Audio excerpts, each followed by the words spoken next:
Bom, pessoal, bem-vindos a essa aula de Física Geral 3. Tá? Eu sou o professor Adriano Ferrarez. Nessa aula de hoje nós vamos falar um pouquinho sobre carga elétrica. Tá? Um bom dia, uma boa tarde, uma boa noite para vocês. Começar essa aula aqui com o pensamento do momento. Tá? Esse pensamento aqui é do naturalista, biólogo britânico chamado Thomas Henry Huxley, que era chamado de o Bulldog de Charles Darwin, porque ele defendia de forma veemente as ideias de Darwin sobre a evolução, tá certo?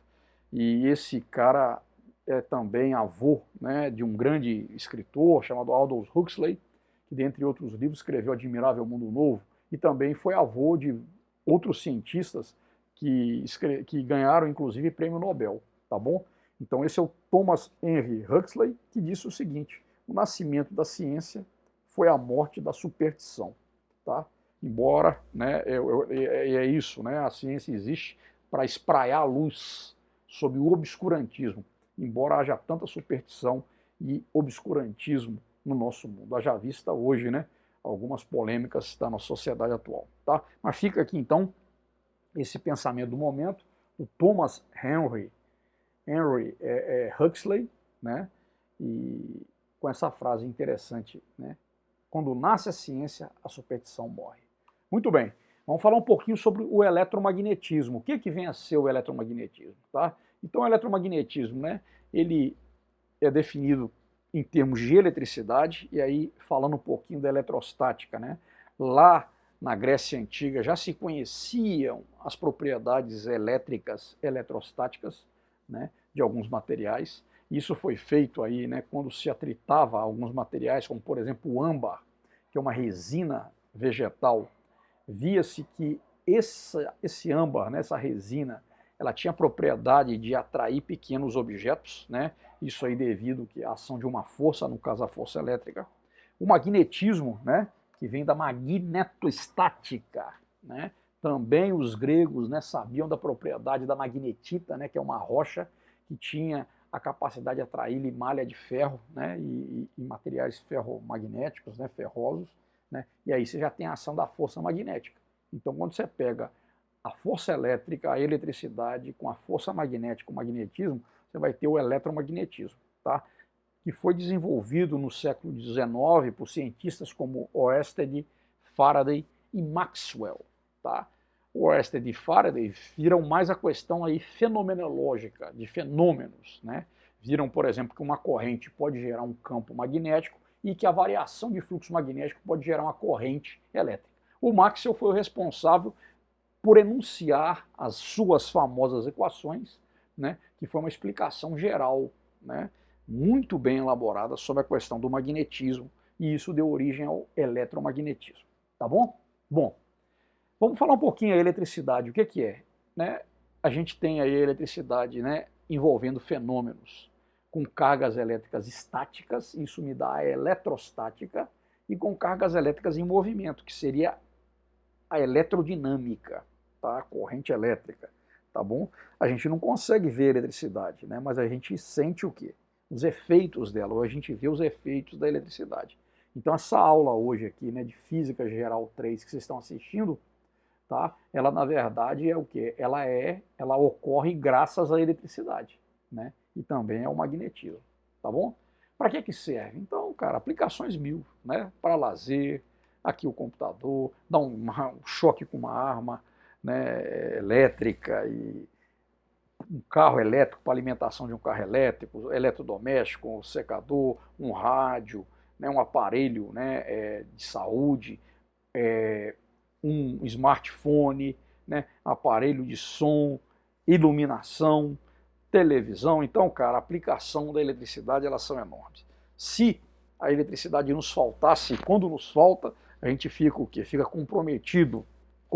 As nossas atividades do mundo moderno ficam comprometidas. Certo? Muito bem. E o que é eletrostática, Nós já adiantamos alguma coisa, É o ramo da eletricidade que vai estudar as cargas elétricas em repouso e as interações de atração e repulsão que ocorrem entre elas, tá? Então a eletrostática, basicamente, ela vai estudar a carga elétrica, a eletrização, a força elétrica e o campo elétrico, tá bom? Esses são os temas, né, relacionados com a eletrostática, tá bom? Aqui a gente tem aqui uma representação, né, de atômica, né, de um determinado elemento. Então a gente tem ele aqui na forma de cristal, e se a gente der um zoom, nós vamos chegar no átomo, né? Esse aqui é o modelo atômico, com a eletrosfera, os elétrons e o núcleo composto por próton e nêutron. E aqui a gente observa o quê? Que esses prótons e esses nêutrons, eles têm o quê? Eles são formados por partículas mais elementares ainda, ou seja, menores ainda, que são chamados quarks, tá? Então, eu tenho um elétron que tem uma carga elétrica negativa, tem um próton com uma carga elétrica positiva, o nêutron não tem carga elétrica, tá? E aí a gente vê o elétron se movendo na eletrosfera e o próton ficando restrito ao núcleo atômico, ou seja, ele não se movimenta. Tá? Ele não se movimenta, né, no sentido da corrente elétrica, tá bom? Muito bem. Bom, se a gente for ver aqui um pouquinho mais profundamente, falando das partículas, né, menores do que os prótons e os nêutrons e os elétrons, a gente vai ver o quê? Né? As partículas que compõem os prótons e os nêutrons, né, são chamados de quarks, tá bom? Então os prótons e nêutrons são formados por quarks.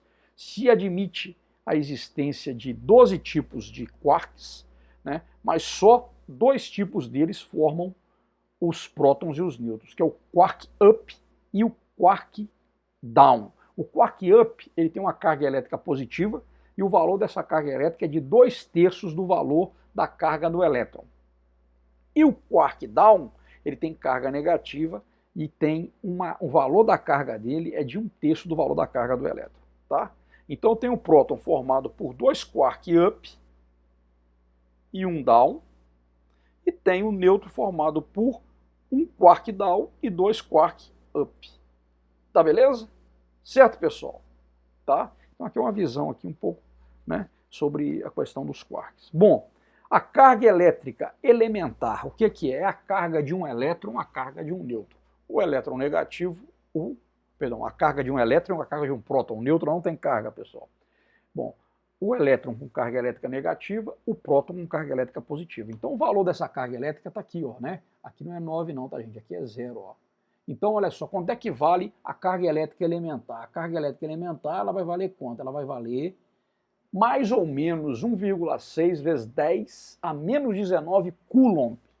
Então, esse é o valor da carga elétrica elementar. A carga de um único elétron, a carga de um único próton, tá certo? Então, o que acontece? Né? A unidade que mede essa carga elétrica é o coulomb, que é uma homenagem a um cientista francês, nós vamos falar um pouquinho sobre ele daqui a pouco, tá? Mas então é isso, tá? Só que é o seguinte, se eu tiver um corpo eletrizado positivamente ou negativamente, o que a gente vai observar? A gente vai observar que a carga elétrica que ele possui, ela é o quê? Ela é múltiplo dessa carga elétrica elementar. Então a gente entra num outro conceito, né, que é o conceito da quantização da carga elétrica. Então a carga elétrica total de um corpo carregado, ou positivamente ou negativamente, ele vai ser dado por quê? Vai ser o produto de um número inteiro, né, uma quantidade de elétrons que sobram ou que faltam nesse corpo. Se sobra elétron, o corpo está carregado negativamente. Se faltam elétrons, ele está carregado positivamente. Então vai ser o produto de N, que é um número inteiro, vezes E, que é essa carga elétrica elementar. 1,6 vezes 10 elevado a menos 19 coulomb. Tá bom? Muito bem. Um exercíciozinho aqui, só para a gente poder fixar um pouquinho, né, esse conceito da quantização da carga. Então imagina o seguinte, né? Qual é o número de elétrons que deverá ser fornecido a um condutor metálico inicialmente neutro para que ele fique eletrizado com uma carga igual a menos 1 coulomb? Então eu tenho lá um condutor metálico neutro, ou seja, o mesmo número de prótons, o número de prótons que ele possui é igual ao número de elétrons que ele possui, tá? Eu quero que esse cara adquira uma carga de menos 1 coulomb, ou seja, que ele fique eletrizado negativamente. Então pergunta-se o problema, quantos elétrons ele deve receber? Quantos elétrons deve ser fornecido para esse condutor metálico para que ele adquira uma carga negativa de menos 1 coulomb, considerando que a carga elétrica elementar vale 1,6 vezes 10 a menos 19 coulomb. Tá? Então vamos lá, os dados do problema estão aqui, a carga desse condutor vai ser de menos 1 coulomb, a carga elétrica elementar é 1,6 vezes 10 a menos 19 coulomb, né? Aqui o módulo dela, e aqui eu quero saber quantos elétrons tem que fornecer para esse cara. Né? Eis o princípio da quantização da carga elétrica, né? A carga é mais ou menos N vezes E, então daqui eu chego o quê? Que o N vai ser igual a carga elétrica, no caso 1 coulomb dividido pela carga elétrica elementar, tá certo? Certo? Então a gente vai ter aqui na verdade o quê? 1 coulomb, né? A gente está pegando o valor absoluto dividido por 1,6 vezes 10 a menos 19 coulombs. Então o número de elétrons que deve ser fornecido para esse condutor metálico para que ele fique eletrizado negativamente com uma carga de menos 1 coulomb deve ser igual a quanto?